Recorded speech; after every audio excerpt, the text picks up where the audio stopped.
Good morning everyone. आज के इस वीडियो में हम महाराष्ट्र सीईटी 2025 एग्जाम के लिए मॉक टेस्ट नंबर 1 को सॉल्व करने वाले हैं। ये वीडियो उन सभी के लिए इम्पोर्टेंट होने वाला है जो किसी भी प्रकार के सीईटी एग्जाम को इस ईयर इट मीन्स 2025 में देने वाले हैं, बस केवल इंजीनियरिंग स्टूडेंट को छोड़ के। मोस्टली आप देख सकते हो कि ये वीडियो किनके किनके लिए इम्पोर्टेंट है। जो बीएड सीईटी एग्जाम का देने वाले हैं, जो बीपीएड का एग्जाम देने वाले हैं, LLB 3 year and LLB 5 year का जो एग्जाम देने वाले हैं, बीए बीएड बीएससी बीएड का जो एग्जाम देने वाले हैं एंड एमएड इंटीग्रेटेड का जो एग्जाम देने वाले हैं। ये वीडियो उन सभी स्टूडेंट के लिए मोस्ट इम्पोर्टेंट है। अगर मैं बात करूं तो आपको पता होगा कि एलएलबी 3 ईयर के लिए आपका रजिस्ट्रेशन ओपन हो गया है एंड इनका लास्ट डेट है 27 जनवरी। सो आपको फटाफट अगर आप एलएलबी करना चाहते हो 3 ईयर के लिए तो जाके वहां पे रजिस्ट्रेशन कर लेना है अपना। नहीं तो लास्ट टाइम पे जब आप करने जाते हो तो या तो साइट का कुछ प्रॉब्लम होता है या आपसे प्रॉपर हो नहीं पाता, फिर डॉक्यूमेंट में कुछ प्रॉब्लम हो जाता है। तो इसलिए अगर 27 जन तक आपके पास टाइम है तो आप 20 जनवरी तक ही कर लो। नहीं तो फिर जहां पे बाद में सेंटर जाता है हो सकता है उसमें भी प्रॉब्लम हो, आपका सेंटर दूर चला जाए। सो 20 जनवरी के पहले आपको यहाँ पे अपना रजिस्ट्रेशन कर लेना है। नेक्स्ट ये है आपके लिए फर्स्ट क्वेश्चन। स्टूडेंट, आज के इस लेक्चर में मैंने जितने भी क्वेश्चन इंक्लूड किए हैं सभी के सभी क्वेश्चन आपके सीईटी एग्जाम 2024 से लिया हूं। इट मीन्स जो आपका प्रीवियस ईयर एग्जाम हुआ था सभी क्वेश्चन वहां पे पूछे गए थे। तो आपको प्रॉपर पेन एंड पेंसिल लेके बैठना है। एक आप रफ वर्क भी ले लेना, रफ शीट भी ले लेना। फर्स्ट जैसे ही आपके सामने क्वेश्चन आए, अगर आपको आता है तो पहले वीडियो को पॉज करना है, फिर खुद से सॉल्व करने का ट्राई करना है। बिकॉज मोस्टली क्वेश्चन ऐसे हैं जो आप खुद से भी सॉल्व कर सकते हो, बस केवल इसमें प्रॉब्लम क्या होती है टाइम मैनेजमेंट में। बिकॉज टाइम आपके लिए कम रहेगा, क्वेश्चन ज्यादा रहते हैं, सो आपको टाइम मैनेजमेंट भी सीखना है। सो यहाँ पे फर्स्ट क्वेश्चन आपके लिए क्या बोला है, how many second are in a day. एक डे में कितने सेकेंड होते हैं आपको ये बताना है। और कुछ इस तरीके से आपके पास यहाँ पे 4 ऑप्शन दे रखे हैं। सो फर्स्ट ये जरा आप बताओ कि 1 डे में कितने आवर होते हैं। 1 डे में कितने आवर होते हैं ये तो सभी को पता होगा, टोटल 24 आवर होते हैं। अब ये भी आपको नॉलेज होगा कि 1 आवर में जो है कितने मिनट होते हैं। 1 आवर में कितने मिनट होंगे, 1 आवर में 60 मिनट होंगे। अगर 1 आवर में 60 मिनट है तो ये जरा बताओ 24 आवर में कितने मिनट हो जाएंगे। अगर 1 आवर में 60 मिनट है सो 24 का काउंट करने के लिए आपको 60 का मल्टीप्लाई 24 में कर देना होगा। अब यहाँ पे सेम आपको जो बेसिक चीजें हैं, जो लॉजिक सीखना है, मल्टीप्लिकेशन का, डिवीजन का, सब कुछ यहाँ से सीखते हुए चलना है। बिकॉज सभी एग्जाम इसी के बेस पे है आपका। अब यहाँ पे बच्चों की तरह ऐसा नहीं कि 64 मल्टीप्लाई 24 आप करने बैठ जाओ। डायरेक्टली आपको मल्टीप्लाई करना है।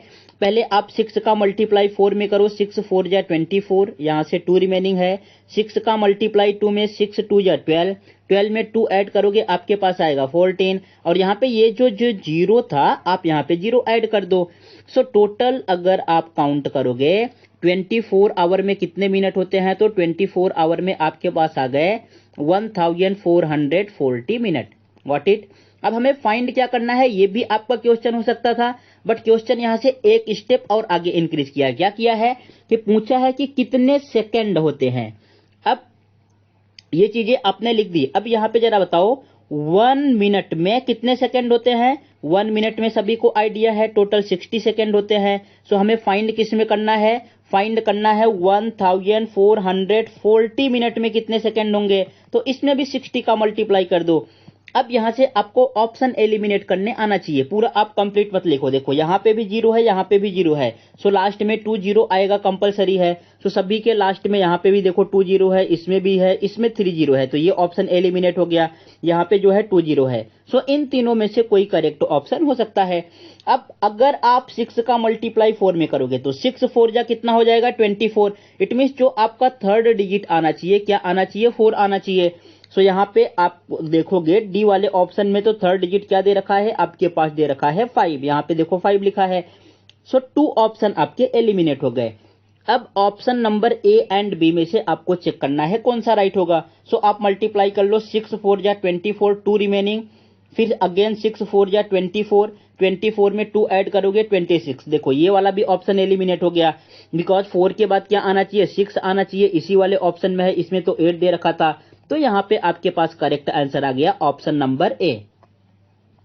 जो भी क्वेश्चन आपको देखने को मिलेंगे, सभी के सभी क्वेश्चन मैंने इंग्लिश में भी इंक्लूड किया है एंड मराठी में भी, ताकि एग्जाम दो ही मीडियम में होना है, या तो इंग्लिश में क्वेश्चन आएगा या मराठी में आएगा, दोनों में से आप किसी में भी सॉल्व कर सकते हो। आपके ऊपर डिपेंड है, इसीलिए मैंने दोनों में इंक्लूड किया, ताकि इंग्लिश वाले को भी कोई प्रॉब्लम ना हो एंड मराठी वाले को भी कोई प्रॉब्लम ना हो। और जो भी मैं एक्सप्लेन करूंगा हिंदी में करूंगा तो दोनों जन को समझ में आएगा। ये फर्स्ट क्वेश्चन का आपके पास आंसर आ गया 86,400। 1 डे में कितने सेकंड होते हैं, 86,400। फिर सेकंड क्वेश्चन क्या है, देखो ये क्वेश्चन जो है डिक्शनरी से पूछा गया है। इट मींस आप सभी को डिक्शनरी देखने आता होगा। उसमें क्या रहता है, उसमें जो भी वर्ड लिखे रहते हैं एक क्रम वाइज ऑर्डर वाइज लिखे रहते हैं। तो यहाँ पे टोटल आपको 5 ऑप्शन दिया है। इन 5 ऑप्शन को बताना है कि अगर मैं डिक्शनरी में चेक करने जाऊंगा तो ऑप्शन नंबर फर्स्ट पहले आएगा कि सेकंड आएगा कि थर्ड आएगा, फोर्थ आएगा, फिफ्थ आएगा, इन सब चीजों को आपको यहाँ पे बताना है। तो इसमें हम क्या करते हैं, ये जो आपको दिया है इससे हम सॉल्व ही नहीं करेंगे। जो आपको चारों ऑप्शन दे रखे हैं ABCD, इनकी हेल्प से जो है आपको क्वेश्चन को सॉल्व करना होता है। अगर आप देखोगे सभी ऑप्शन में तो पहला लेटर क्या है, 4 आपको दिख रहा है। ये फर्स्ट जो है आपको नंबर कौन सा दिख रहा है, 4। तो आप 4 को इग्नोर कर दो। जो फर्स्ट नंबर सब में कॉमन है, इट मींस वो पहले ही आने वाला है, तो उसको आपको चेक ही नहीं करना है। फिर नेक्स्ट देखोगे तो इसमें आपको दिख रहा होगा 5। यहाँ पे देखो क्या लिखा है, 1 लिखा है और यहाँ पे क्या लिखा है, 5। अब हमें चेक करना है 1 वाला फर्स्ट आएगा कि 5 वाला। 1 वाला यहाँ पे हो गया एंड 5 वाला यहाँ पे हो गया। इसमें देखो क्या लिखा है, QUI, सेम यहाँ पे है QUI। अब I के बाद यहाँ पे लिखा है L और I के बाद इसमें लिखा है E। E कौन से पोजीशन पे आता है, 5th पोजीशन पे, एंड L कौन से पोजीशन पे आता है, 12th पोजीशन पे। इट मींस पहले E आएगा फिर L आएगा। पहले 5th वाला तो आ नहीं सकता, 5th वाला नहीं आ सकता, तो अभी आपको ऑप्शन एलिमिनेट कर दे रहा है। 5th वाला नहीं आ सकता तो इट मींस क्या हो जाएगा, option number C and option number D आपका एलिमिनेट हो गया। ये तो राइट आंसर हो ही नहीं सकता। अब केवल 2 ही ऑप्शन बचे। अगर आपने 2 ऑप्शन एलिमिनेट कर दिए, आपके पास टाइम भी कम है, अगर आप तुक्का लगाना चाहो तो यहाँ पे 50% चांस है कि आपका जो है आंसर करेक्ट हो जाए, बिकॉज 2 ही ऑप्शन है। अब इन दोनों ऑप्शन में से क्या चेक करना है, ये 5 को चेक ही नहीं करना है। 5 दोनों सेम पोजीशन पे दिया है। यहाँ पे देखो आपको गिवन है 3 एंड 2। आप 3 एंड 2 को चेक कर लो, 3 एंड 2 में कौन सा आने वाला है। अगर 3 को चेक करोगे तो यहाँ पे क्या है, QUIT, और यहाँ पे सेकंड में क्या है, QUITE। इट मींस ये QUIT यहाँ पे भी है, QUIT यहाँ पे भी है, इसमें एक्स्ट्रा E इंक्लूड किया है। इट मींस पहले थर्ड वाला आएगा, थर्ड के बाद डिक्शनरी में सेकंड आएगा। थर्ड वाला कौन सा है, ऑप्शन नंबर ए। तो इसका करेक्ट आंसर हो जाएगा dear student option number A. Next third question, देखो थर्ड क्वेश्चन सबसे ज्यादा इंपॉर्टेंट है। ये जितने भी एग्जाम हुए थे CET में, ये सभी के सभी जगह आया था, बस केवल यहाँ पे डेज चेंज था। इट मींस ये 61 है तो कहीं पे 72 किया था, यहाँ पे मंडे है तो कोई जो है दूसरा डे लिखा था, फ्राइडे सैटरडे, बाकी सभी के एग्जाम में आया था। इसका पहले इसके पीछे का बेसिक लॉजिक क्या है हम उसको समझ लेते हैं। फिर इस क्वेश्चन को आप ऐसे क्वेश्चन देखते ही सॉल्व कर सकते हो अगर आपको बेसिक लॉजिक समझ गया। इनके पीछे का बेसिक लॉजिक क्या है बच्चों, यहाँ पे देखो आपके पास क्या लिखा है, ये 1 वीक में टोटल कितने डेज होते हैं। अगर आप 1 वीक में काउंट करोगे टोटल आपको पता है 7 डेज होते हैं। कौन कौन से, मंडे होता है, फिर ट्यूसडे, फिर Wednesday, Thursday, Friday, Saturday and Sunday. अगर मैं ये क्वेश्चन पूछूं कि ट्यूसडे को, इट मींस ट्यूसडे आज है, अगर ट्यूसडे के बाद हमें 15 डेज काउंट करना है। आपसे कोई पूछा कि अगर आज ट्यूसडे है, से आज से 15 डेज बाद कौन सा डे आएगा, जरा आप काउंट करके बताओ। 1, ये 1 हो गया, फिर 2 आ गया, 3, 4, 5, 6, 7, 8, 9, 10, 11, 12, 13, 14, देखो 15 डेज पे कौन सा आया, ये 15 डेज पे आ रहा है वेडनेसडे। समझा भी आपको? इट मीन्स अगर ट्यूसडे के बाद मैं 15 डेज काउंट करूं तो कहां पे पहुंच रहा हूं, वेडनेसडे। सो आपका करेक्ट आंसर क्या हो जाएगा, वेडनेसडे। इट मीन्स अगर 20 से कम पूछा तो आप इस तरीके से भी कर सकते हो। अगर आपसे पूछ लिया कि आज से 72 डेज बाद कौन सा दिन होगा, आज से 130 डेज बाद कौन सा दिन होगा, सो अगर इस तरीके से आप बना के करने गए तो कम से कम 5 से 10 मिनट आपका इसी में चले जाएगा, और एग्जाम ही 90 मिनट का होता है। सो इसके लिए शॉर्टकट ट्रिक है। एक क्वेश्चन में इसमें और पूछता हूं, फिर जो है आपको वो ट्रिक एक्सप्लेन करता हूं मैं। सपोज आपसे कोई पूछा कि आप सैटरडे पे हो, आज से जो है 9 डेज बाद कौन सा दिन होगा, कितने दिन बाद, 9 डेज बाद कौन सा दिन होगा, तो आप काउंट कर सकते हो 1 डेज, यहाँ पे ये हो जाएगा 2 3 4 5 6 7, ये आया 8, फिर यहाँ पे आ गया 9। सो 9 डेज कौन सा आया आपके पास, मंडे आ गया। सो इट मीन्स इसका मीनिंग ये है बच्चों कि अगर हम ये फाइंड करें कि 1 वीक में टोटल कितने डेज होते हैं, 7 डेज। इट मीन्स अगर आप फिर से 7 डेज पे जाओगे तो आपके पास सेम डे आने वाला है। जैसे अगर आप यहाँ पे मंडे हो, काउंट करो 7 डेज के बाद कौन सा आएगा, 1 2 3 4 5 6 7, फिर से मंडे आ गया। अगेन आप 7 काउंट करोगे, 1 2 3 4 5 6 7, अगेन आपके पास मंडे आ गया। तो इट मीन्स एवरी 7 डेज पे वो दिन सेम ही रिपीट होता है। जैसे यहाँ पे क्वेश्चन क्या था, 15 डेज बाद जो है कौन सा दिन होगा, आपने यहाँ पे काउंट किया तो आपके पास आंसर आया वेडनेसडे। अगर मैं इस 15 डेज को, ये जो आपको 15 डेज दिख रहा है, इस 15 डेज को क्या करूं मैं, यहाँ पे इस 15 डेज को मैं 7 से डिवाइड कर दूं। अगर मैं 7 से डिवाइड करूंगा तो कितना आएगा, रिमाइंडर आपको फाइंड करना है। रिमाइंडर कितना आएगा, 7 2 जा कितना होता है 14, 15 में से 14 माइनस करोगे, आंसर क्या आने वाला है 1। सो आप ट्यूसडे में +1 कर दो, ट्यूसडे में +1 करोगे कितना पहुंच जाओगे, वेडनेसडे। देखो यहाँ पे करेक्ट आंसर क्या आ गया, वेडनेसडे। आई होप अब आपको लॉजिक समझ में आ रहा होगा। इस क्वेश्चन को भी एक्सप्लेन कर देता हूं। यहाँ पे मैंने क्या पूछा था, सैटरडे है, सैटरडे के 9 डेज बाद, अब जो है 1 वीक में टोटल 7 ही डेज होते हैं, 9 को 7 से डिवाइड कर दो, रिमाइंडर आपके पास कितना आएगा बच्चों, रिमाइंडर यहाँ पे आएगा 2। अब आप जो है सैटरडे में 2 ऐड कर दो, सैटरडे के बाद क्या आ जाएगा, संडे, संडे के बाद क्या आने वाला है, मंडे। सो इसका करेक्ट आंसर क्या आया था आपके पास, मंडे। आई होप आपको लॉजिक क्लियर हो गया होगा। अब कितना भी बड़ा क्वेश्चन पूछे आपसे, एक भी क्वेश्चन इस टाइप का बच नहीं पाएगा। देखो यहाँ पे कैसे आपको सॉल्व करना है, डायरेक्टली आप जो है माइंड में भी सॉल्व कर सकते हो। 61 को जो है 7 से डिवाइड करना है, फाइंड करना है आपके पास रिमाइंडर क्या आएगा। अगर आप 61 को 7 से डिवाइड करोगे तो यहाँ पे जाएगा 7 5 जा 35, 7 6 जा 42, 7 7 जा 49, 7 8 जा 56।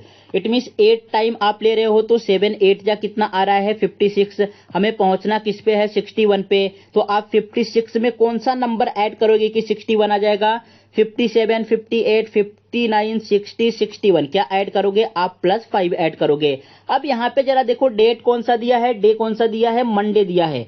मंडे में आपको इसी 5 को ऐड कर देना है। अगर आप मंडे में 5 ऐड करोगे, 1 ऐड करोगे ट्यूसडे, फिर आएगा वेडनेसडे के बाद थर्सडे, थर्सडे के बाद फ्राइडे, फ्राइडे के बाद सैटरडे। 1 2 3 4 5, कौन सा पहुंच गया, सैटरडे। कौन सा ऑप्शन राइट होगा, ऑप्शन नंबर 4।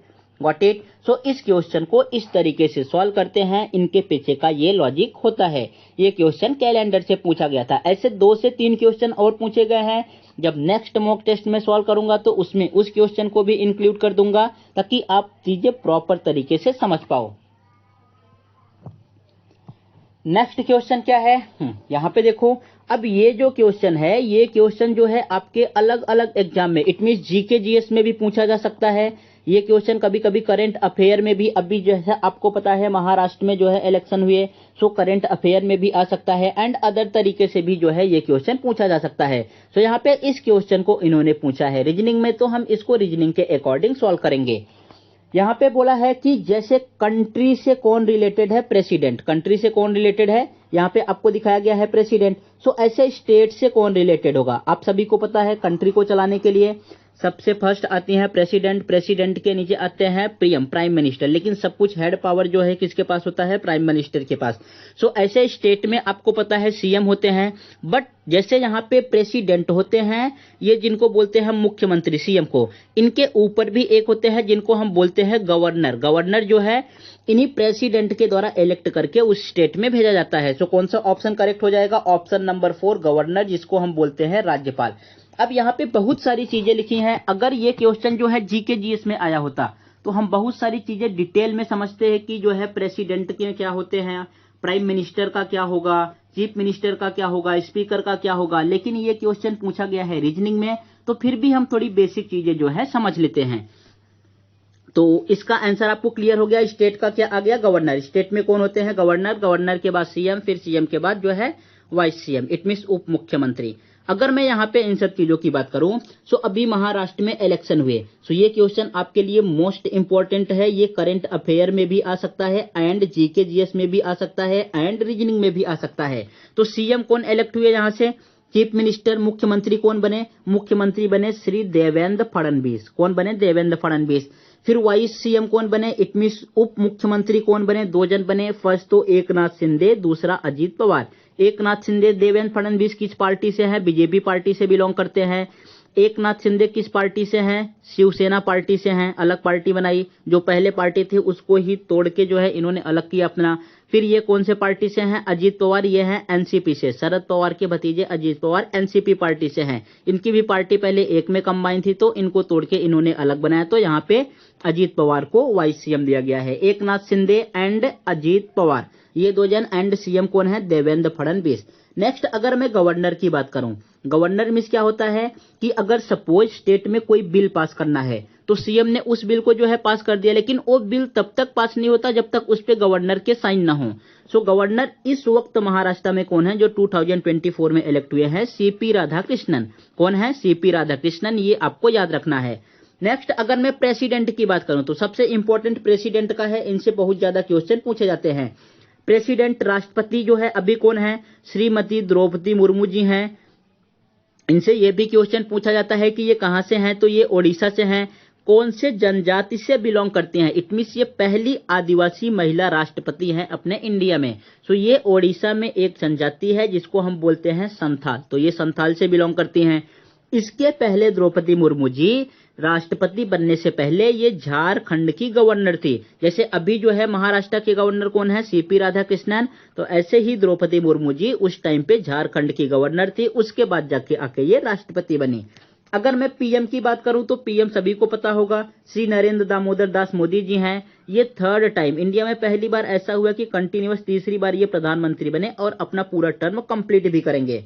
नेक्स्ट अगर मैं लोकसभा की बात करूं तो लोकसभा स्पीकर से क्वेश्चन पूछा जाता है। अभी के लोकसभा स्पीकर कौन है, लोकसभा स्पीकर हैं आपके ओम बिरला जी। एंड अगर राज्यसभा स्पीकर की बात किया तो राज्यसभा स्पीकर के बाद राज्यसभा का स्पीकर कौन होते हैं, अपने देश के वाइस प्रेसिडेंट, इट मीन जो कंट्री के वाइस प्रेसिडेंट हैं जिनको हम बोलते हैं उपराष्ट्रपति, वो जो है राज्यसभा के स्पीकर होते हैं। अभी कौन है, जगदीप धनखड़ जी, जिनके बारे में जो है अभी बहुत सारी अफवाहें चली थी। उनका बिल भी पास हुआ था हटाने के लिए, लेकिन कुछ होने वाला नहीं है। सो अभी कौन है, जगदीप धनखड़ जी।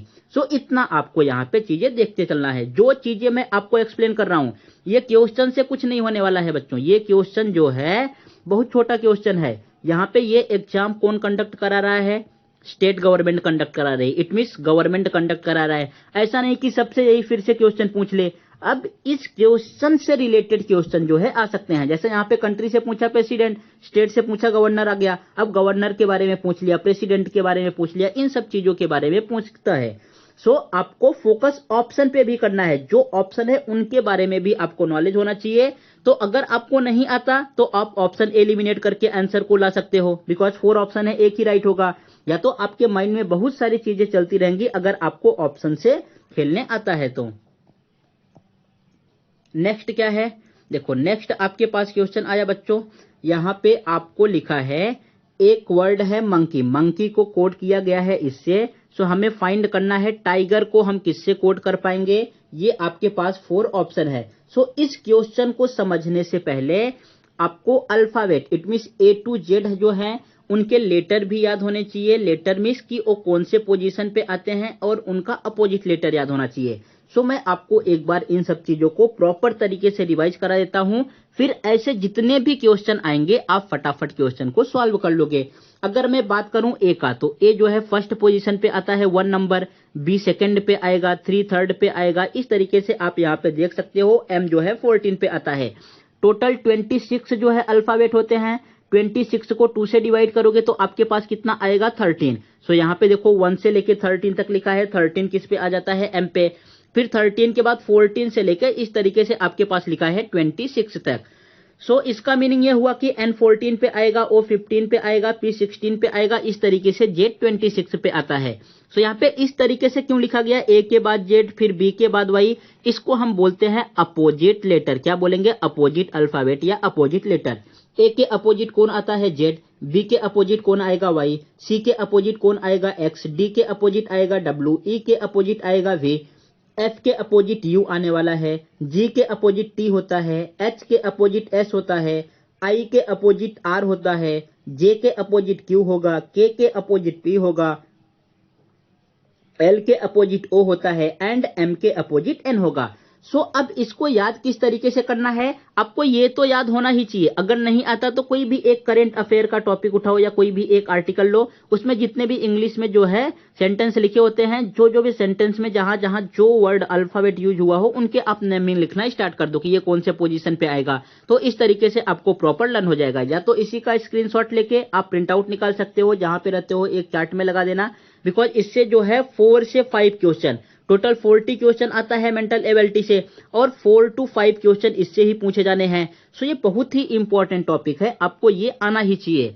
सो इस तरीके से आपको लर्न कर लेना। अब अपोजिट कैसे लर्न करना है मैं आपको एक बार ये एक्सप्लेन कर देता हूं। देखो, ए का जेड हो जाएगा, बी को वाई से याद कर सकते हो, फिर सी को कॉक से याद कर सकते हो, डी को डाउन से DOWN, ई से इवनिंग, इवनिंग EVEING तो EV अपोजिट हो जाएगा, FUN फन होता है तो F के अपोजिट U, GT को कैसे याद कर सकते हैं, GT रोड से आप याद कर सकते हो, HS को हाई स्कूल से, IR को ईरान से या इंडियन रेलवे से, कैसे ईरान से या इंडियन रेलवे से आप याद कर सकते हो, JQ से जंगल क्वीन, ये याद हो जाएगा आपको जंगल क्वीन, फिर केपी से याद करने के बहुत सारे मेथड है। केपी सर आप याद कर सकते हो, या तो केविन पीटरसन एक इंग्लैंड के खिलाड़ी थे उनके नाम से आप याद कर सकते हो, या तो कमला पसंद एक जो है धूम्रपान आता है उसके याद कर सकते हो। सो आपके ऊपर डिपेंड है, जैसे आपके माइंड में बैठे याद आपको करना है उस हिसाब से आपको करना है। फिर यहाँ पे LO है तो लव से याद कर सकते हो, MN है तो मैन से, बट आपको याद करना ही करना है।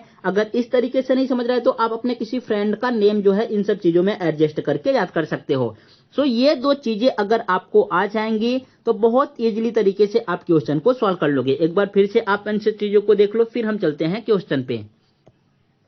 हाँ, सो यहाँ पे क्वेश्चन क्या पूछा गया था, आपके पास ये दिया है, जब भी इस टाइप का क्वेश्चन आए तो आप कभी भी जो है इस वर्ड से वर्ड को जो है डिकोडिंग नहीं कर पाओगे, ऑलवेज इनके प्लेस वैल्यू को लिखना होगा। अगर मैं मंकी की बात करूं तो यहाँ पे आप मंकी लिख लो। अभी तो मैं इस तरीके से आपको पूरा प्रॉपर लिख के बता रहा हूं, लेकिन जैसे जैसे ही आप मेरे साथ प्रैक्टिस करते रहोगे आपकी जो है प्रैक्टिस इंप्रूव हो जाएगी।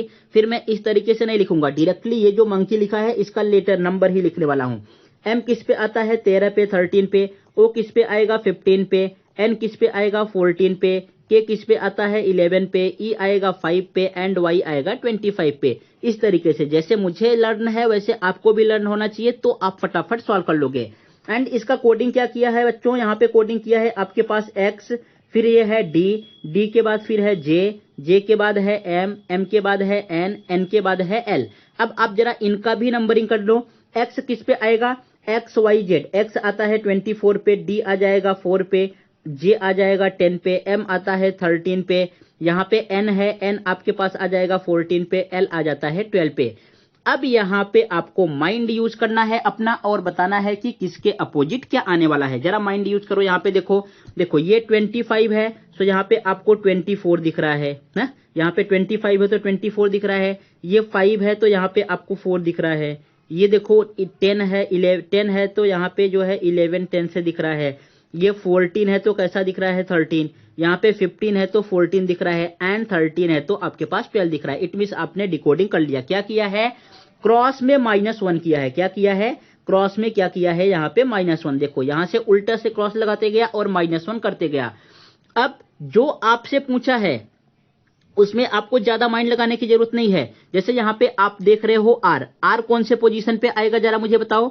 R सभी को पता होता है RST, R आएगा 18 पे, अब हमें क्रॉस में -1 करना है, इट मीन्स 1 माइनस करोगे तो क्या आ जाएगा आपके पास, यहाँ पे आने वाला है 17 और 17 पे कौन सा आता है Q। सो कौन सा ऑप्शन राइट हो जाएगा, देखो ऑप्शन नंबर फर्स्ट भी एलिमिनेट Q से स्टार्ट होना चाहिए, सेकंड भी एलिमिनेट, थर्ड भी eliminate, option number fourth right answer हो गया। अब यहाँ पे आपको ऐसे नहीं करना है कि आप पूरा डिकोडिंग करते हुए बैठ गए, एक ही करेक्ट ऑप्शन है, आपने देख लिया, इस कोडिंग को प्रॉपर तरीके से किया है तो इससे ही राइट आंसर आने वाला है। आर में से आपने 1 माइनस किया, 18 में से 17 आया, 17 क्यू पोजीशन पे आता है।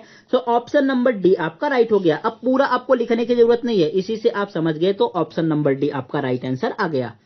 आई होप आपको समझ गया होगा। एक बार फिर से आप इस चीज को देख लो, इसको अच्छे से प्रैक्टिस करना, रिवाइज करना। जो 6th क्वेश्चन में दे रहा हूं सेम इसी के बेस पे है, ताकि आपको चीजें प्रॉपर तरीके से, क्लियर तरीके से समझ में आए। चलो ये है आपके पास 6th क्वेश्चन। 6th क्वेश्चन में क्या दिया है, यहाँ पे जेड का 52 लिखा है। जरा मुझे बताओ जेड कौन से नंबर पे आता है, ये तो आपको पता होगा, लास्ट पे आता है। तो यहाँ पे 26 और 26 का हमें गिवन क्या है 52। सो हम 26 से 52 पे कैसे पहुंच सकते हैं, पहले हमें ये लॉजिक लगाना है। सो 26 से आप 52 पे कैसे आ सकते हो, अगर मैं 26 में 2 से मल्टीप्लाई कर दूं तो आपके पास आ जाएगा 52। चलो ये बात क्लियर हो गई। अब हम दूसरे की तरफ बढ़ते हैं। यहां पे क्या लिखा है, ACT एक्ट का क्या लिखा है 48। अगर मैं ACT की बात करूं तो A1 पे आ जाएगा, C3 पे आ जाएगा एंड T20 पे आ जाएगा ना, गॉट इट। अब यहां पे जरा देखो, दिमाग लगाओ आप।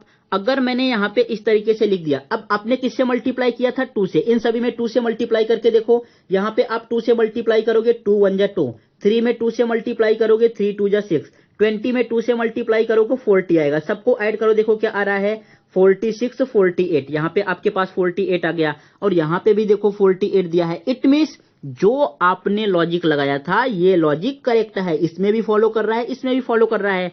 सो अभी आप फटाफट जो है इसको डिकोडिंग कर दो। अब यहां पे ऐसा नहीं कि पहले बैट लिखो इस तरीके से, बैट के बाद फिर लेटर, डायरेक्टली जो है नंबर लिखो। बी का कौन से पोजीशन पे आएगा 2 पे, 2 में 2 से मल्टीप्लाई करोगे 2 2 जा 4। फिर ए का कौन से पोजीशन पे आता है 1 पे, 1 में 2 से मल्टीप्लाई करोगे 2 1 जा 2। टी कौन से पोजीशन पे आता है 20, 20 में 2 से मल्टीप्लाई करोगे 40। सभी को ऐड करोगे कितना आएगा 42 एंड 46। तो कौन सा ऑप्शन करेक्ट होगा, जरा ऑप्शन नंबर चेक करो। ऑप्शन नंबर यहाँ पे डी राइट है, व्हाट इट। सो ऐसे जितने भी टाइप के क्वेश्चन आते हैं मोस्टली 90% क्वेश्चन जो है इन्हीं के बेस पे रहते हैं। सो आपको ये चीजें जो है प्रॉपर अच्छे तरीके से लर्न करना है, लिख के लेना है और समझना है। जितने अच्छी तरीके से आपकी प्रैक्टिस होगी, लर्न होगा, एग्जाम में उतना कम टाइम लगने वाला है। नहीं तो 5 से 6 क्वेश्चन आए, लर्न नहीं होगा तो आपका मैक्सिमम टाइम इसी में चला जाएगा। नेक्स्ट, अभी 6 क्वेश्चन मैंने मेंटल एबिलिटी से लिए थे। अब जो ये क्वेश्चन है ये सब क्वेश्चन स्टार्ट हो रहा है आपका जीके एंड जीएस का। सो फर्स्ट क्वेश्चन इसमें से लिया है, देखो यहाँ पे सब क्वेश्चन मैंने मेंशन किया है, 2024 के सभी क्वेश्चन हैं। वीडियो में भी थोड़ा सा लंबा हो सकता है बिकॉज आप सीईटी का एग्जाम देने जा रहे हो, कोई जो है 5 6 7 8 का एग्जाम नहीं देने जा रहे हो कि जो आपके टीचर ने पढ़ाया है वही आएगा। अगर नहीं आया तो आप खड़े हो गए कि ये तो पढ़ाई नहीं गया है। सीटी के एग्जाम में कुछ भी आ सकता है, ये गवर्नमेंट एग्जाम है। तो आपको क्वेश्चन तो समझना है, उसके ऑप्शन भी समझने हैं, उसके पीछे का लॉजिक भी समझना है। तो वीडियो तो लंबा होने ही वाला है, अगर आपको सिलेक्शन लेना है तो पूरा कंप्लीट वीडियो देखना ही पड़ेगा। चलो यहाँ पे बात करते हैं। इस क्वेश्चन में क्या पूछा है, which of the following is an open university. इसमें से कुछ आपको यूनिवर्सिटी गिवन है और ये पूछा है कि कौन सा ओपन यूनिवर्सिटी है। सो फर्स्ट क्या लिखा है IGNOU, इसको हम रीड करते हैं, प्रोनाउंसिएशन करते हैं इग्नू। अगर इसका फुल फॉर्म आपको पता होगा तो डायरेक्टली आप जो है आंसर टिक कर दोगे, ये फर्स्ट वाला ही राइट होने वाला है। देखो यहाँ पे लिखा है ना Mukt Vidyapeeth, it means open university. Open इसमें ही छुपा है तो यही यूनिवर्सिटी होगा। ये फिर नेक्स्ट है आपके पास कलकत्ता यूनिवर्सिटी, ये मुंबई यूनिवर्सिटी जिसके लिए आप एग्जाम दे रहे हो, फिर नालंदा यूनिवर्सिटी। सो हमें थोड़ा इसके बारे में समझना है एंड नालंदा यूनिवर्सिटी के बारे में समझना है। सो अगर मैं बात करूं, यहां पे देखो आपके लिए लिख के रखा है, इग्नू का फुल फॉर्म क्या होता है, Indira Gandhi national open university. इसका जो है मेन एम क्या है, इसमें कोई भी एज लिमिट नहीं है। अगर आपको हायर स्टडी करना है तो कोई भी एज लिमिट नहीं है, आप जाके एडमिशन ले सकते हो। नेक्स्ट, बहुत सारे यूनिवर्सिटी का कट ऑफ भी जाता है तो इनका कोई कट ऑफ भी फिक्स नहीं है। आपके कितने भी मिनिमम मार्क्स हो तो आप जाके इस यूनिवर्सिटी में एडमिशन ले सकते हो। ये कहाँ पे है, न्यू दिल्ली में है। इनको जो है बनाया किसने था, इंदिरा गांधी नाम लिखा है तो इंदिरा गांधी ने ही बनवाया होगा। कब बनाया था, 1985 में। व्हाट इट, सो इनके बारे में इतना आपको याद रखना है। इनका फुल फॉर्म क्या होता है, Indira Gandhi national open university. 1985 में इनकी स्थापना हुई थी, स्टेब्लिश किया गया था, किसने बनवाया था, इंदिरा गांधी ने। सबसे इंपॉर्टेंट जो सबसे ज्यादा क्वेश्चन पूछा जाता है नालंदा यूनिवर्सिटी के बारे में। नालंदा यूनिवर्सिटी आपको पता होगा कि अभी भी जो है प्राइम मिनिस्टर नरेंद्र मोदी जी इसको जो है फिर से रिन्यू करा रहे हैं, अच्छा करा रहे हैं। इसमें बहुत सारे बच्चे अभी पढ़ने जा रहे हैं। ये कहां पर है, ये आपके एक अपना ही इंडिया का स्टेट है जिसको बोलते हैं बिहार। वहां पे एक राजगीर है, वहां पे ये जो है सिचुएटेड है, राजगीर में जो है बिहार में। अगर मैं बात करूं तो ये सबसे ओल्डेस्ट यूनिवर्सिटी है। इट मींस इंडिया का, पूरे भारत का सबसे पुराना यूनिवर्सिटी यही है। इसको बनाया किसने था, 5th सेंचुरी में। 5th सेंचुरी में एक कुमार गुप्त प्रथम थे, उन्होंने जो है इसका निर्माण कराया था। ये जितने भी क्वेश्चन मैंने इसमें इंक्लूड किए हैं सभी के सभी क्वेश्चन एग्जाम में पूछे जा चुके हैं। ऐसा नहीं कि जो ऑप्शन में टिक है ऑप्शन टिक करो उसके बाद आगे बढ़ जाओ। उसके बाद ऑप्शन को भी जहां से क्वेश्चन पूछा जाता है मैं उस पार्ट को भी आपको एक्सप्लेन करूंगा। सो ये 5th सेंचुरी में जो है कुमार गुप्त प्रथम ने बनाया था। फिर एक टाइम ऐसा आया कि एक तुर्की का शासक था। तुर्की का कौन सा शासक था, बख्तियार खिलजी। उसने देखा कि यहाँ पे चीजें जो है बौद्ध धर्म को ज्यादा फॉलो करते थे, सब चीजें काफी अच्छे से हो रही थी, तो उसने जो है इसमें आग लगा दिया। इट मींस पूरे जो है यूनिवर्सिटी को, पूरे विश्वविद्यालय को इसने जला दिया। और ये जलने में टोटल कितना टाइम लगा, 3 मंथ तक, ये 3 महीने तक पूरा जो है यूनिवर्सिटी जलती रहा। सो सभी क्वेश्चन पूछे जाते हैं। ये बिहार में है, बिहार में कहां पे, राजगीर में। सबसे पुराना यूनिवर्सिटी है इंडिया का नालंदा यूनिवर्सिटी। किसने बनाया था, किस सेंचुरी में, 5th सेंचुरी में कुमार गुप्त प्रथम ने बनाया था। इसको किसने जलाया था, बख्तियार खिलजी ने जलाया था। बख्तियार खिलजी जो है किसका शासक था, तुर्की का शासक था। ये कितने महीने तक लगभग जलता रहा, 3 मंथ तक लगभग सारी किताबें वहां पे जलती रही।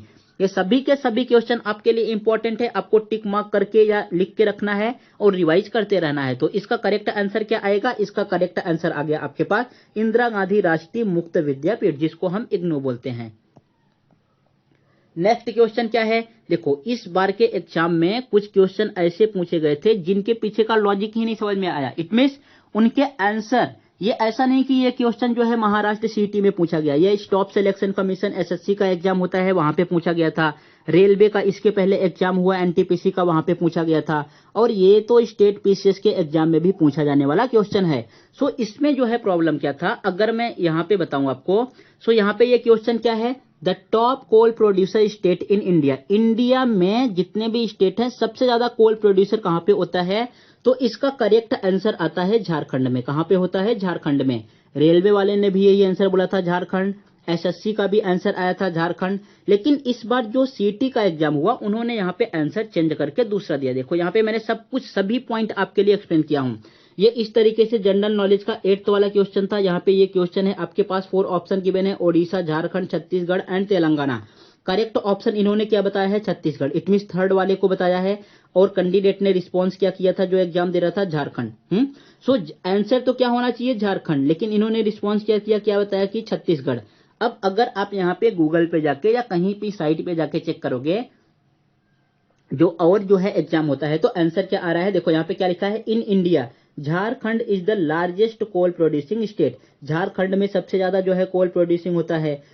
सो इन्होंने आंसर क्या लगाया, छत्तीसगढ़। अगर झारखंड के बात करें तो ओडिशा आता है, ओडिशा के बाद छत्तीसगढ़ आता है। इट मींस इस तरीके से पहले झारखंड आएगा, फिर कभी कभी ओडिशा रहता है, फिर छत्तीसगढ़, या पहले झारखंड आएगा, कभी कभी छत्तीसगढ़, फिर ओडिशा। इस तरीके से इनका जो है रूल रहता है। लेकिन यहाँ पे इन्होंने आंसर लगाया छत्तीसगढ़। सो अभी अगर आप इस पे ये ऑब्जेक्शन रेज करने जाओगे तो आपको कितने पैसे पे करने होंगे, 1000 एक क्वेश्चन के लिए। कोई ऑब्जेक्शन पे ही नहीं करने जाएगा। मे भी ऐसा हो सकता है कि एक बार करेंट अफेयर में 2020 एंड 21 में ये क्वेश्चन जो है यहाँ पे सबसे ज्यादा कौन आया था, छत्तीसगढ़। देखो यहाँ पे अगर आपको दिख रहा होगा, in financial year 2020-21 Chhattisgarh registered the highest coal producer. अगर आप रेज ऑप्शन करने जाते, इन्होंने ये चीज बता दिया था कि यहाँ पे देखो 2020-21 में जो है छत्तीसगढ़ ने किया था। सो 2024 में एग्जाम हो रहा है, 24 का ये एग्जाम है और ये 2020 एंड 21 का जो है करंट अफेयर पूछ रहे हैं।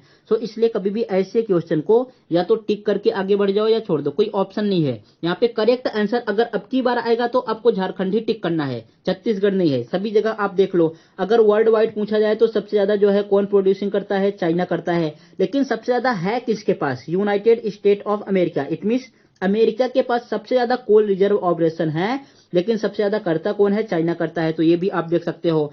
चाइना के बाद फिर कौन सा आता है, रसिया, रसिया के बाद ऑस्ट्रेलिया, ऑस्ट्रेलिया के बाद चाइना, चाइना के बाद इंडिया, इंडिया के बाद इंडोनेशिया, फिर जर्मनी, फिर यूक्रेन।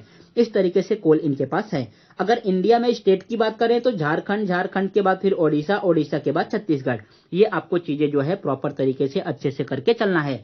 और कोल के बारे में बहुत सारे क्वेश्चन पूछे जाते हैं हर एक शिफ्ट में। जितने भी शिफ्ट हुए सबके सब शिफ्ट में कोल के बारे में क्वेश्चन था ही था। तो इसके बारे में और हम डिटेल में जान लेते हैं।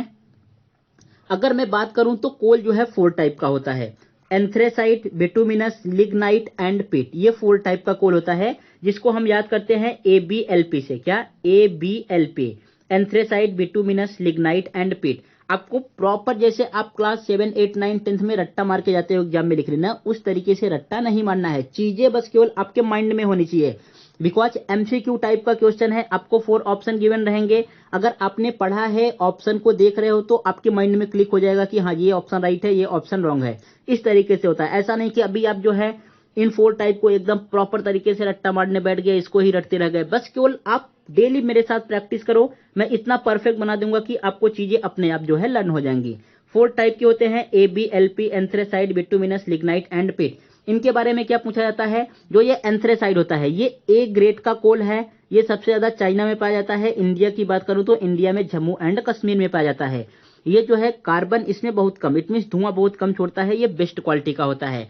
फिर नेक्स्ट आता है B, जिसको हम बोलते हैं बिटुमिनस। ये जो है अपने डोमेस्टिक कोल है, इट मीन्स घरेलू कोयला है ये अपना। ये सब बहुत ही ज्यादा सॉफ्ट होता है, ब्लैक होता है एंड ये इंडिया में सबसे ज्यादा पाया जाता है। नेक्स्ट अगर मैं लिग्नाइट की बात करूं तो लिग्नाइट से क्या क्वेश्चन पूछा जाता है, इसको हम ब्राउन कोल भी बोलते हैं। क्या बोलते हैं, ब्राउन कोल, भूरा कोयला इसको हम बोलते हैं। एंड पीट की बात करूं, ये जो पी लिखा है तो सबसे बेकार क्वालिटी का जो है यही ही है। इसमें सबसे ज्यादा धुआं छोड़ता है और ये प्रॉपर तरीके से वर्क नहीं करता। सेम अगर आपको प्रॉपर चीजें पढ़नी है तो यहाँ से आप पढ़ सकते हो। पीट के बारे में भी मेंशन किया गया है, लिग्नाइट के बारे में, बिटुमिनस के बारे में एंड एंथ्रेसाइट के बारे में। ABLP आप समझ सकते हो। देखो ABLP सबसे बेस्ट कौन सा होता है, एंथ्रासाइट 95% इसमें कार्बन होता है, ये प्योर कोल है। उसके बाद बिटुमिनस, इसमें 70 to 90% जो है कार्बन होता है, ये 3rd step of formation of coal है। लिग्नाइट की बात करूं तो ये 60 to 70% होता है, ये 2nd स्टेप है। पीट की बात करूं तो सबसे बेकार यही होता है, इसमें 60% पाया जाता है, ये सबसे लास्ट स्टेज आपका है। अगर कोल की बात करें तो कोल क्या है, नॉन क्रिस्टलाइन जो है चीजें हैं। समझा आपको। तो इस तरीके से आपको जितने भी ऑप्शन हैं, आंसर तो हम टिक करेंगे ही करेंगे। इसका जो करेक्ट ऑप्शन है, अगर आप मेरे अकॉर्डिंग या अदर एग्जाम के अकॉर्डिंग चलोगे तो आंसर आने वाला है झारखंड। अगर सीटी का देखोगे तो सीटी ने आंसर दिया था छत्तीसगढ़। बट आपको क्या टिक करना है, जिस टाइम पे आप जा रहे हो एग्जाम देने, मोस्टली जो है झारखंड ही आएगा। और इससे जितने क्वेश्चन पूछे जा सकते थे, मैंने सभी के सभी क्वेश्चन आपके लिए एक्सप्लेन कर दिया है।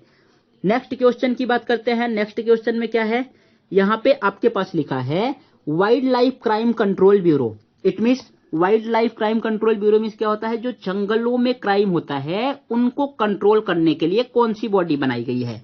सो फर्स्ट ऑप्शन है ministry of environment, forest and climate change, पर्यावरण वन मंत्रालय। एक तो ये हो गया। दूसरा हो गया मिनिस्ट्री ऑफ डिफेंस। तीसरा है मिनिस्ट्री ऑफ होम अफेयर्स। चौथा है मिनिस्ट्री ऑफ लॉ। तो इसमें से जरा बताओ वाइल्ड लाइफ क्राइम के लिए कौन सा आंसर आने वाला है बच्चों, वाइल्ड लाइफ क्राइम के लिए कौन सा आ जाएगा, वाइल्ड लाइफ क्राइम के लिए कौन सा आएगा, यहां पे आंसर आने वाला है ministry of environment and forest. ये वाला मंत्रालय जो है आने वाला है। इट मींस जो फॉरेस्ट के बारे में चीजों को ध्यान में रखती है जो मिनिस्ट्री, उसके अंदर वाइल्ड लाइफ क्राइम आता है। अब यहां से क्या क्वेश्चन पूछा जा सकता है, यहां से ये क्वेश्चन पूछा जा सकता है, जो ये पर्यावरण मंत्रालय है, अभी इसके मंत्री मिनिस्टर कौन है। सो इनके मिनिस्टर अभी हैं भूपेंद्र यादव। भूपेंद्र यादव जी इनके मिनिस्टर हैं, जो कि कहां से बिलोंग करते हैं, राजस्थान के अजमेर से बिलोंग करते हैं। कौन है, अगर मैं हिंदी में लिखूं तो यहाँ पे आ जाएगा भूपेंद्र यादव, इनके जो है मिनिस्टर है। ये क्वेश्चन आपसे पूछा जा सकता है।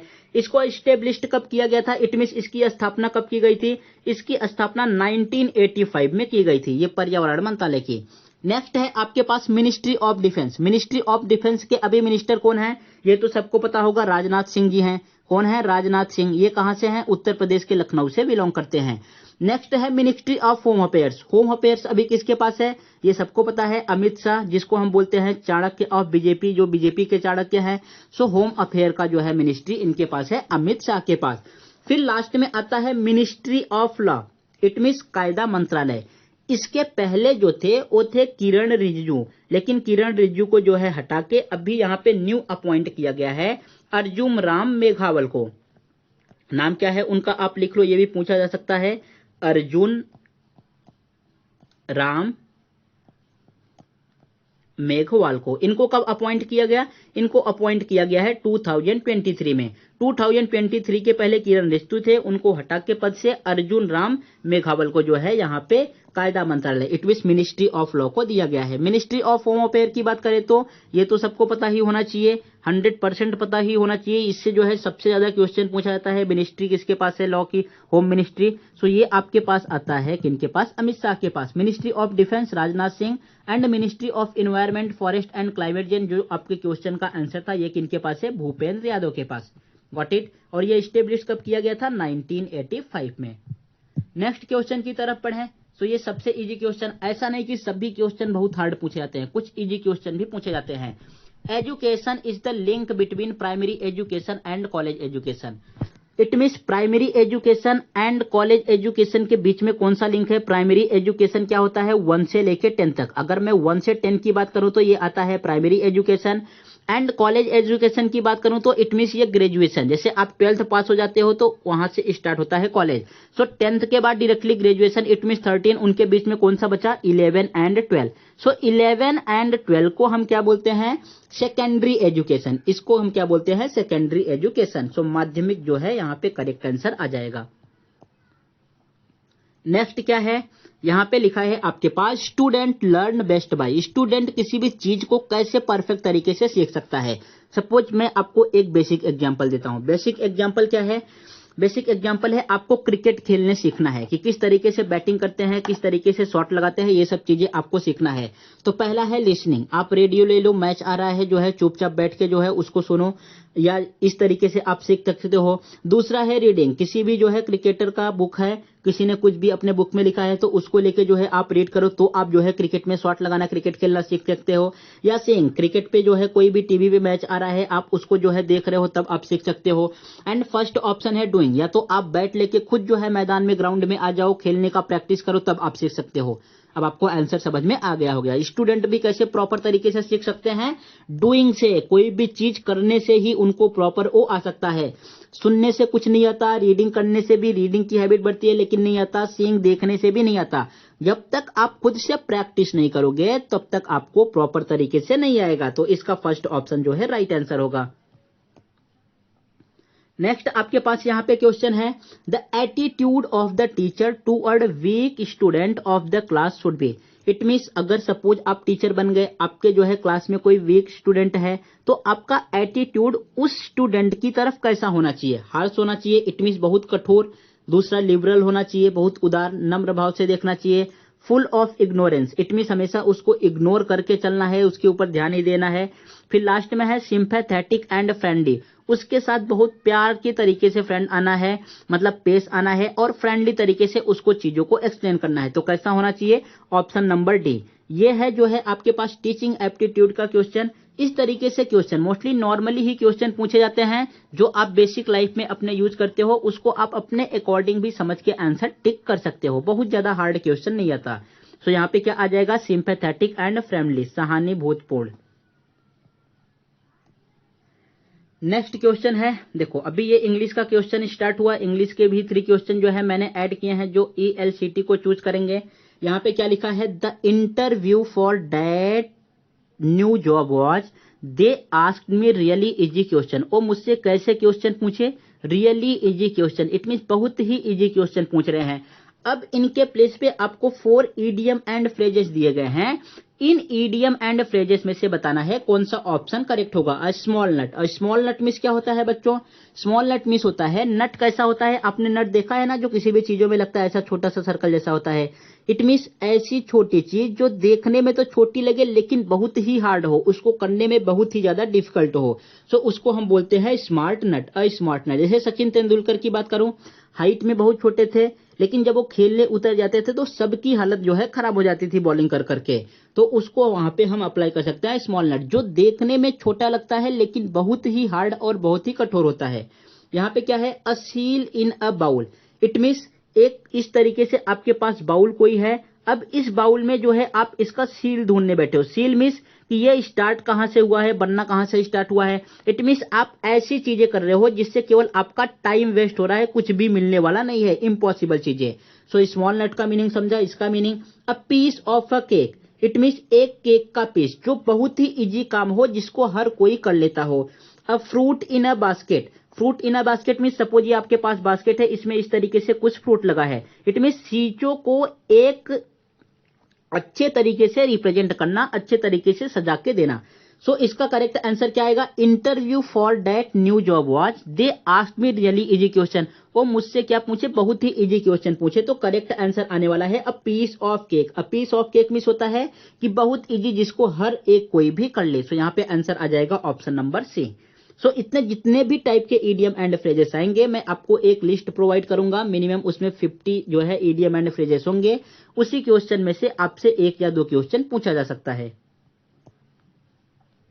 नेक्स्ट बात करूं तो यहाँ पे देखो ये आया है आपके पास, क्या बोला है, the vowel sound of you is an. अब ऐसा मत बोलना कि इसका मराठी का क्वेश्चन कहां पर है, इसमें भी मराठी में नहीं था, इसमें भी मराठी में, इंग्लिश का क्वेश्चन केवल इंग्लिश में ही आपको दिखेगा। जो वोवेल साउंड है यू, ये जो है शॉर्ट साउंड है, मिक्स साउंड है कि कैसा साउंड है, तो इसका करेक्ट आंसर आएगा शॉर्ट साउंड। जितने भी वोवेल साउंड हैं, it means A E I O U, सभी के सभी साउंड कैसे हैं, जो है शॉर्ट साउंड ही होते हैं। नेक्स्ट एंड लास्ट क्वेश्चन आज के लिए, ये क्या चीजें हैं आपके पास, देखो यहाँ पे अगर मैं बात करूं तो लिखा है he should dash dash dash my proposal, उसने जो है मेरे प्रपोजल को क्या किया। अब यहाँ पे आपको 4 ऑप्शन गिवन है। पहले तो आपको वोकेबलरी आनी चाहिए। ये जो 4 ऑप्शन का मीनिंग है, अगर आपको ये समझा तो आप प्रॉपर तरीके से सॉल्व कर ले जाओगे। फर्स्ट क्या है, एक्सपेक्ट। एक्सपेक्ट का मीनिंग क्या होता है, किसी से उम्मीद लगाना। अगर आपको नहीं आता तो आप यहाँ पे लिख लो, एक्सपेक्ट का मीनिंग क्या होता है, किसी से उम्मीद लगाना। सो यहाँ पे अभी आप सभी क्वेश्चन को जो है सेटिस्फाई कराते चलो। यहाँ पे ऑप्शन पे he should expect my proposal, वो मेरे प्रपोजल को उम्मीद लगाएगा, तो ये रॉन्ग आंसर हो गया। फिर एक्सेप्ट है, एक्सेप्ट का मीनिंग क्या होता है, एक्सेप्ट का मीनिंग होता है किसी भी चीज को स्वीकार करना। अगर आप किसी भी चीज को स्वीकार कर रहे हो तो उसको हम बोलते हैं एक्सेप्ट। अब यहाँ पे जरा इस ऑप्शन को यहाँ पे फिट करो, he should accept my proposal, वह मेरे प्रपोजल को क्या कर लेगा, एक्सेप्ट कर लेगा, तो ऑप्शन नंबर बी इसका राइट आंसर हो जाएगा। नेक्स्ट अगर मैं थर्ड वाले ऑप्शन की बात करूं तो इसमें क्या लिखा है, एक्सेप्ट। एक्सेप्ट का मीनिंग क्या होता है, इनके 3 मीनिंग होते हैं। अगर आप नाउन के रूप में बात करोगे तो नाउन के रूप में आता है किसी भी चीज में शामिल नहीं करना। क्या नहीं करना, नाउन के रूप में बात करोगे तो शामिल नहीं करना। नेक्स्ट अगर इसका वर्ब के बारे में बात करोगे तो वर्ब के बारे में आता है किसी चीज को लीव कर देना, इट मींस छोड़ देना, ये हो गया वर्ब के बारे में। एंड अगर प्रीपोजिशन के बारे में बात करोगे तो ये प्रीपोजिशन के बारे में आएगा के अतिरिक्त, इट मींस इसके अलावा ऐसा भी हो सकता है, इसको हम प्रीपोजिशन के बारे में बात करते हैं। सो करेक्ट आंसर तो आपने टिक लगा दिया है, सेकंड होगा, लेकिन ऑप्शन को भी समझ लेते हैं तो थर्ड वाला अभी ऑप्शन रॉन्ग हो गया, फर्स्ट वाला भी। अगर मैं लास्ट की बात करूं, एक्सेंट। एक्सेंट का मीनिंग क्या होता है, किसी का बोलने का लहजा कैसा है या स्वर कैसा है। जैसे कोई किसी तरीके से बोलता है, अच्छा भी बोलता है फिर भी बुरा लगता है, कोई बुरा भी बोल रहा है फिर भी उसका जो है इस तरीके से वो बोल रहा है कि बहुत अच्छी तरीके से लग रहा है। तो यहाँ पे किसी भी चीजों के बोलने के तरीके क्या होने चाहिए, लहजा, उनका स्वर क्या होना चाहिए, इस चीज को हम बोलते हैं एक्सेंट। सो करेक्ट आंसर क्या हो जाएगा, ऑप्शन नंबर बी। आज के इस टेस्ट में, मॉक टेस्ट में मैंने इतने ही क्वेश्चन रखे थे। मोस्टली 6 क्वेश्चन आपके लिए थे टीचिंग एप्टीट्यूड से, 6 क्वेश्चन थे मेंटल एबिलिटी से, जिसको हम बोलते हैं रीजनिंग। 3 क्वेश्चन मैंने रखा था जो है टीचिंग एप्टीट्यूड से, 3 क्वेश्चन आपके पास जीके एंड जीएस से थे, एंड 3 क्वेश्चन आपके पास इससे थे ELCT से, इंग्लिश लैंग्वेज के थे।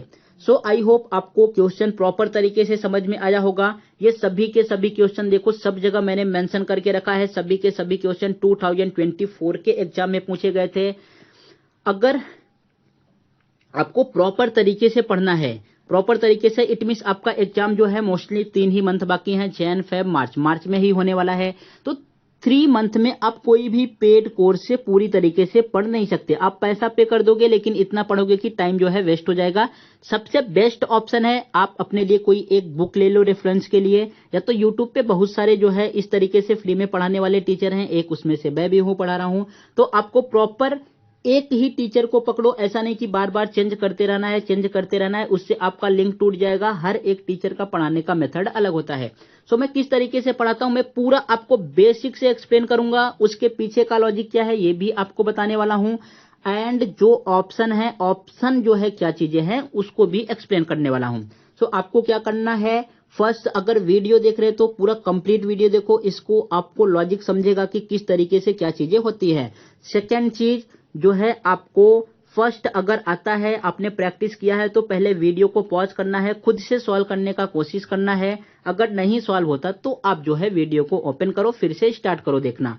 यहां पे मेन चीज क्या है, आपको टाइम मैनेजमेंट सीखना है।